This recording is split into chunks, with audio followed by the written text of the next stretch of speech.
Ja sam David Serbian Skill Brothers, a danas radimo jedan challenge, to jeste challenge preciznosti. Ja i Dalibor ćemo da šutiramo odavde, pokaži mjesto Dalibor. Znači odavde u onaj, onda su napravili gol od dole. Ali, da bi challenge bio teži, šutirat ćemo slabijom nogom, to jeste levom nogom. I želim samo da napomenem, izvinjavam se što nismo dugo snimali na kanalu. Možemo da krenemo, ajde ja ću prvi. Šutiramo po 5. Dobro.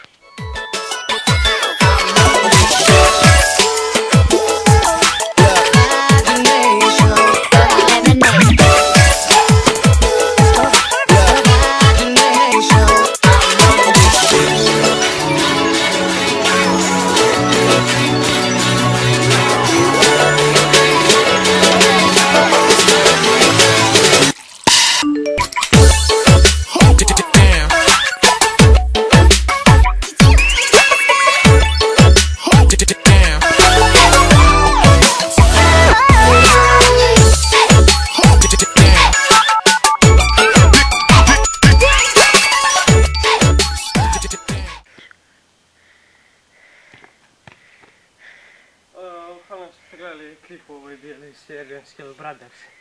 Na kraju još na ovom kanalu ćemo snimati unboxing za nove Hypervenom, one zelene. Review za njih snimat ćemo Crossbar Challenge i snimat ćemo još neke skillove koje ćete vidjeti advanced. Neće biti početnički. Hvala što ste gledali klip, kao ponovo ovo su bili Serbian Skill Brothers.